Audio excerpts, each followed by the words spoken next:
जगरा तेजा के नाम के खौफ नहीं के। समझ ले कि नामर्द के शहर में कौनो मर्द आ गइल बा। तोरा शायद पता नहीं खे, तेजा के देह में खून ना तेजाब दौड़ेला, तेजाब। तोहर माई दूध के जगह पर तोहरा के बैटरी के पानी पियोले दिया का। ऐसे भी तोरा खून से ज्यादा गर्मी हमरा पेशाब में बा। जहां पड़ जाला ना जमीन बंजर हो जाला। मार साला के।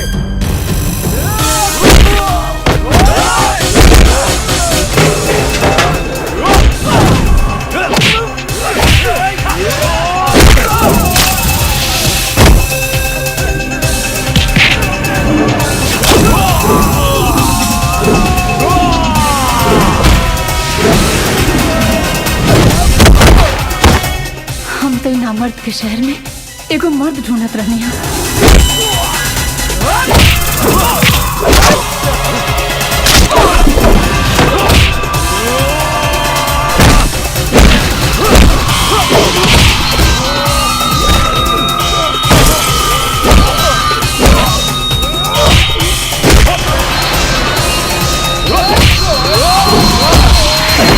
तो शेर बा शेर।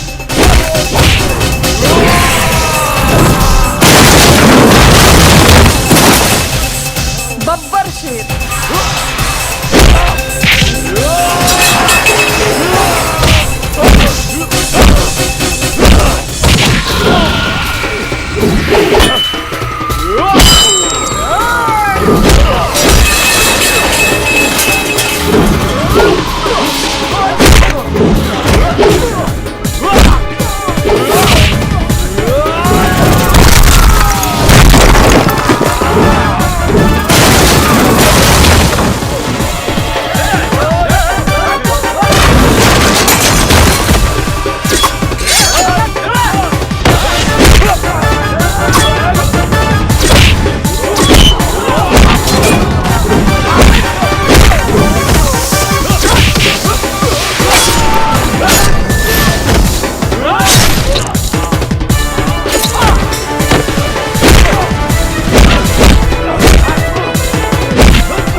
बाप जी के नाम से भी लोग खून मूटेला।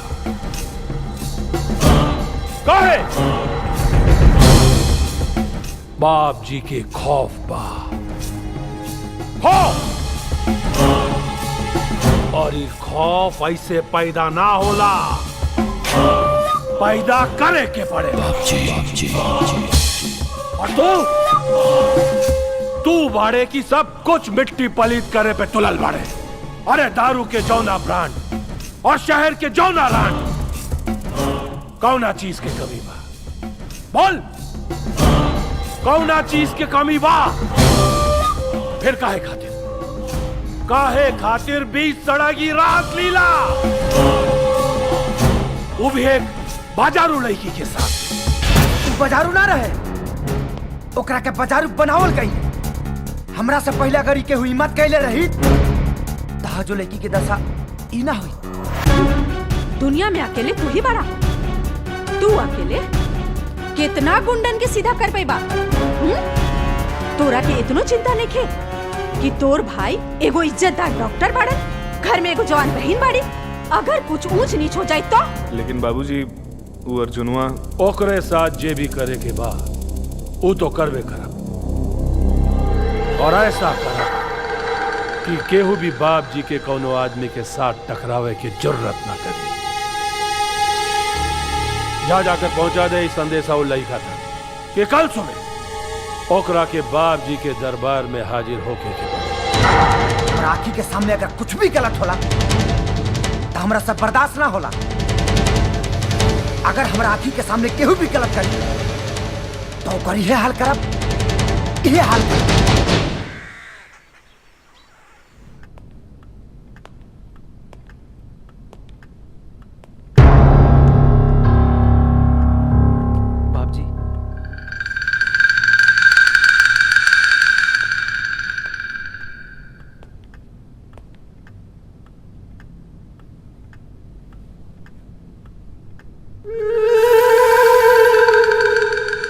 बाप जी,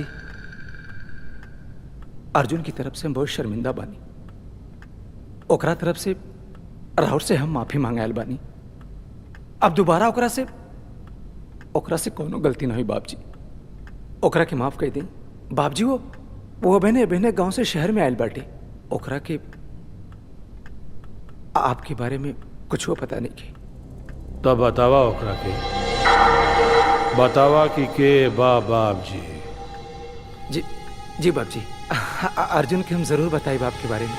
लेकिन बाप जी, रावरी दरबार में हम अर्जुन की तरफ से माफी मांगल बानी। जय दीना बाप जी।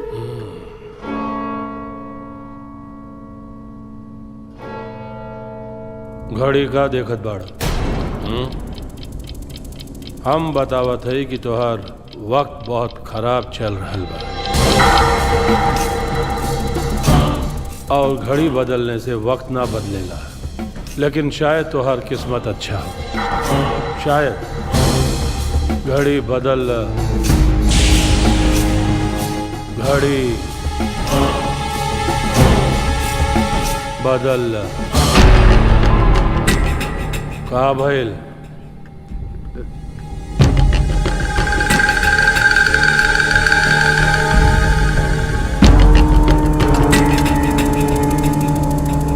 तोहारी कोट बहुत बढ़िया लागल। हमके भी ऐसे ही सिलवावे के बा। तनी नमूना खातिर छोड़ द कोट।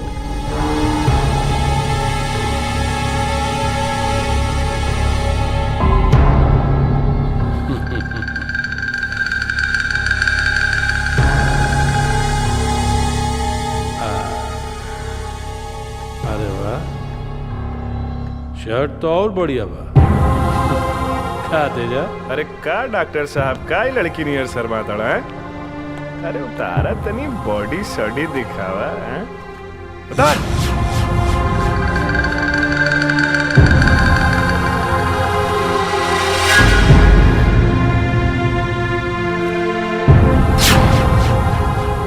अभी बिना शर्ट और कोट के अकेला पैंट का करी तोहरा दे पे? हाँ, निकाला।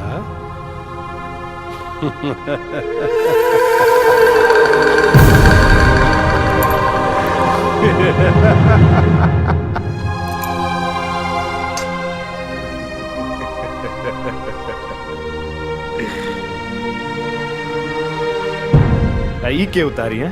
उतार।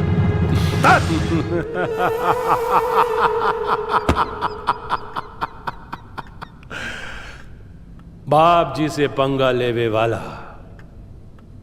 नंगा हो जा, नंगा हो जा, नंगा हो जा। तू तो ऐसे भी घर जा सकेगा, लेकिन सोच, तोर घर के औरत और लड़की उनके साथ ही हाल हो जाए तो? हाँ, केहू के काम दिखेबे डॉक्टर साहेब? हाँ, हमरा के तोहार घर के बारे में सब कुछ पता बा। जाकर तोहरे भाई को यहाँ भेज दे। छोड़े, डॉक्टर साहब के मेडिकल तक छोड़ा।